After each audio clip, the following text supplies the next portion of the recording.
Yo, what's going on YouTube? It's your boy Uncle Lyso, and in this video, I want to give y'all a few tips, routines, and exercises to incorporate into your warm-up before you start firing up your climbing session. So before I jump into the meat and potatoes of the warm-up, I want to first talk about the importance of warming up. A lot of beginners often don't put enough attention into their warm-up or skip it altogether, which can actually hinder their performance during their session, or even worse, lead to injuries. It's important to put a lot of attention into your warm-up so that you can really activate your muscles and loosen your joints before you put them through this rigorous workout.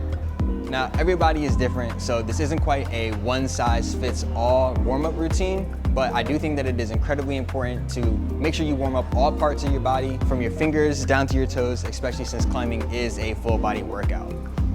It's really important, just like everything in climbing, to set an intention for your warm-up. So I like to think about what my weaknesses are and what areas of my body am I going to be activating the most during my session, and really focus on those during my warm-up. So for me, I know that my lower body is usually really tight, so I put a lot of emphasis on my hips and on my hamstrings and just kind of stretching all that out. And I also know that I'm going to be using my back, my forearms, my shoulders, and elbows a lot. So I have a lot of stretches and routines and things like that that help to really activate those muscles and joints. Now, in the past, I would use like the bikes, or I would run on the treadmill, or use the row machine to help get the blood flowing. But now I like to incorporate more dynamic stretches to help me kill two birds with one stone, maximizing my stretching while also helping to get that blood flow and circulation going so that I can actually make my warm-up a little bit more efficient and maximize my time actually on the wall. So I recommend warming up for about 30 minutes, but at least 15 even if you're on a time crunch. So with that, let's go ahead and jump right on into the warm-up. So my mom is a hot yoga instructor who owned her own studio for like 15 years. So a lot of my stretching technique is very yoga influenced, hence why I'm shirtless and sockless right now. Although I do not consider myself a yogi and this is not professional yoga instruction, I do believe that yoga has some great synergy with climbing, and I found these postures and sequences targeted the core areas I needed to improve my mobility as a climber. And I vividly remember seeing a dude pull out warrior pose on a slab problem in a comp, so I know there is definitely some truth here. So starting off, I like to incorporate a bit of breath work with a full body stretch.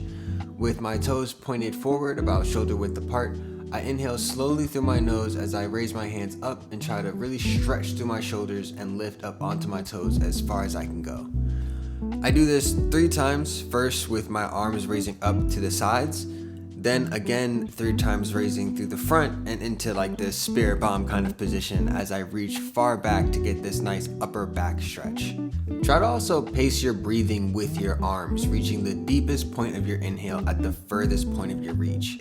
We're emphasizing the breath here to open our lungs and our chest to increase airflow and blood circulation to better prepare us for some cardio in our session. I'm also trying to go as far as I can on my toes and hold my balance as long as possible to train my feet for the slab. Next, we're going to raise our hands up over our shoulders, then bring them back down to they're at about a 90-degree angle with our palms straight and facing forward. We're going to bring our palms and elbows together slowly at first and speeding up as we go. This will really help to open up our shoulders, back, and chest, as well as get the blood flowing through your upper body and generate some body heat, which is exactly what we want since we are literally trying to warm up our body. Now, staying in this position with our arms out to our sides, we're now going to rotate at the elbows, trying to keep our arms perpendicular to the floor. We're working on our rotator cuffs as well as our elbows, rotating up and down each time, trying to reach as far back as we can.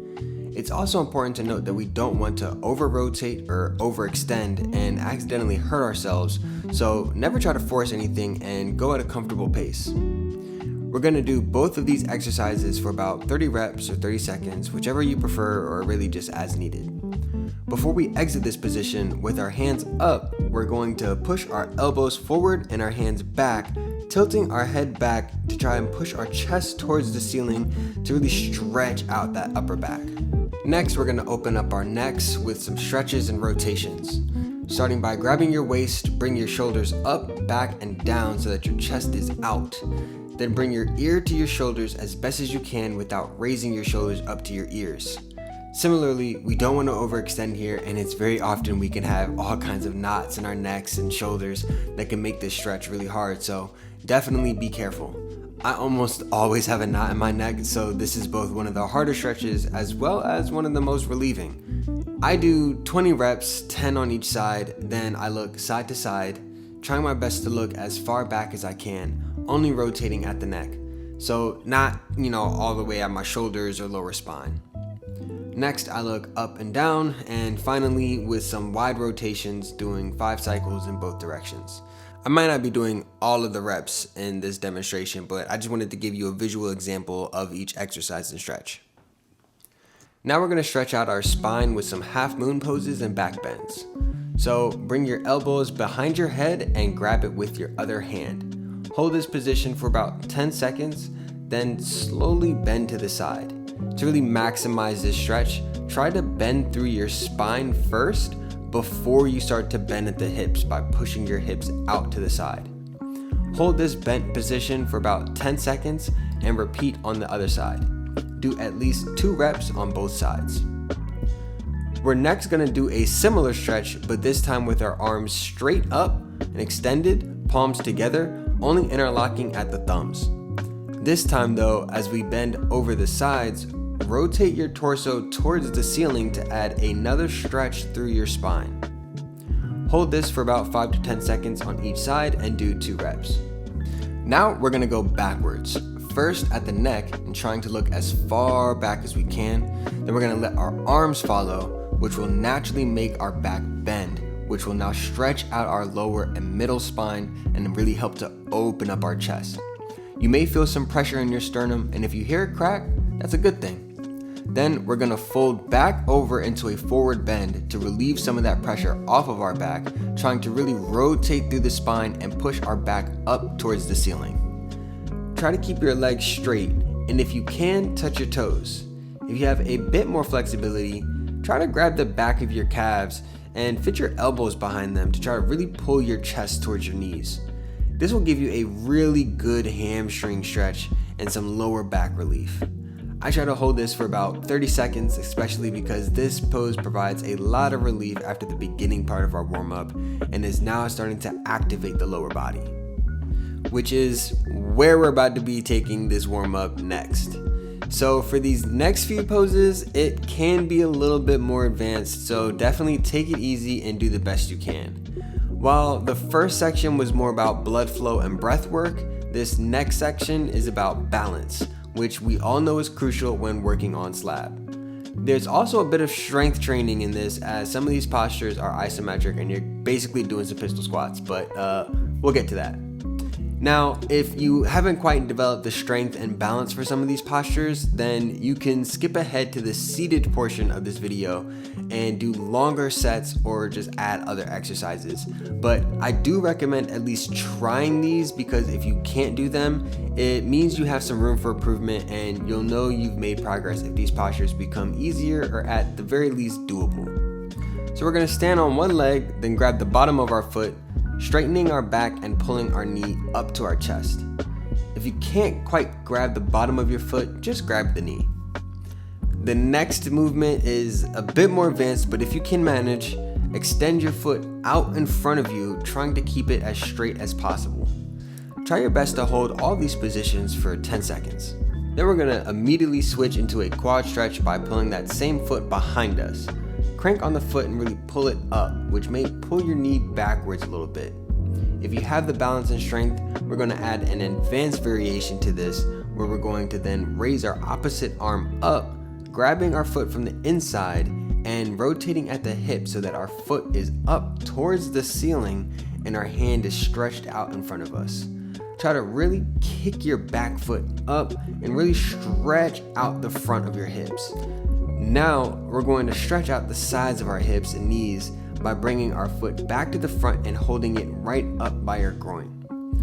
I like to add some meditative postures to this section, so you'll notice that I hold my palms up, especially as I bend at the hip and let that stretch in the knee and outside hip really form. Once I'm in a stable squat, I bring my palms together and hold this for about 10 seconds.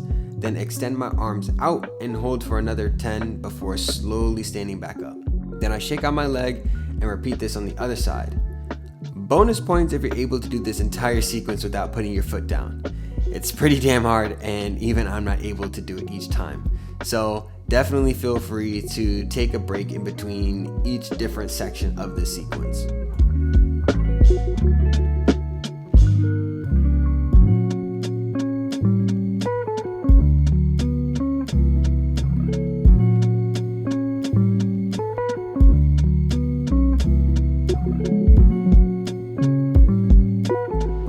Building off that note, the reason why I offer yoga flows is because they train my body to move smoothly and intuitively.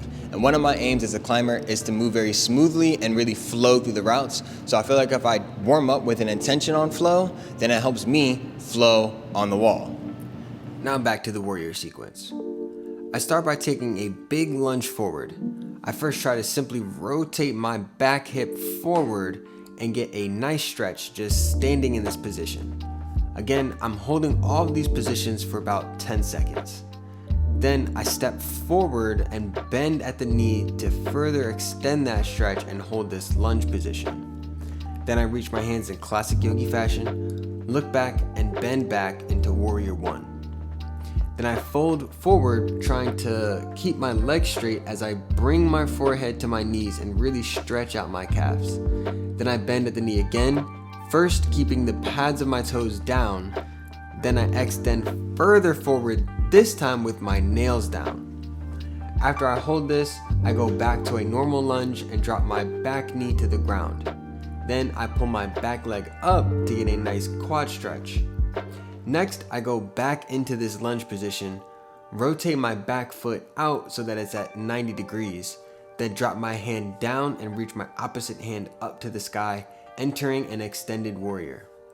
Holding that same lower body position, I bring my torso up, hands straight out, and enter warrior two, which I then follow up by entering like a reverse warrior, essentially bending in the opposite direction. Then I rotate back up, straighten out my front leg with my arms still extended and parallel to the floor, and hold that for about 10 seconds again. After that, I drop into a Cossack squat. I personally like to use my elbow to push my knee outwards and use my other hand to keep my legs straight. Then I simply rotate on my back foot so that everything is facing forward, put both hands on the floor and try to push my chest to my knee to further activate that hamstring stretch. Then I stand up and repeat everything on the opposite side. This sequence, especially the warrior poses, do require a bit of balance, but less than that previous sequence, so I think this is a great place to work on that if you're still working on building it up. There are a ton of other stretches that I can recommend here before we enter the ground sequence, but I don't want to spend too much time on them here. Instead, I'll just flash a couple on the screen real quick so you can get a sense of some other additional stretches that I do recommend. The side straddle and the Spider-Man poses are pretty standard, but this Asian squat sequence is pretty baller, so I do recommend incorporating it if you've never tried it before. Okay, so now that we're on the ground, we're going to start off with both of our legs straight out ahead of us and try to reach for our toes. Then fold one leg in as you stretch out the other leg. Try to reach as far as you can go. First, try to reach your knee, and if you can grab that, then reach your ankle. And if you can grab that, then fold your fingers over your toes. And if you can grab that, then fold both hands along the soles of your feet and try to reach your forehead to your knees. The idea is that you are constantly trying to go deeper and deeper into your stretches. And I should also note too that it's important to breathe into your stretches. Keep a deep and consistent pace to your breathing, and as you exhale, try to go deeper and deeper into your stretch. Hold each for about 10 seconds and repeat on both sides. Now this next part is essentially the ground variations to that earlier standing sequence. If you skipped straight to this part, then hold these poses for double the length or try to add some additional stretches here. I also recommend you go back to watch that warrior sequence before you jump straight into this ground sequence if you skipped it. So what we're going to do here is with one leg elongated, we're going to fold the other in, trying to rest our foot up on our thigh.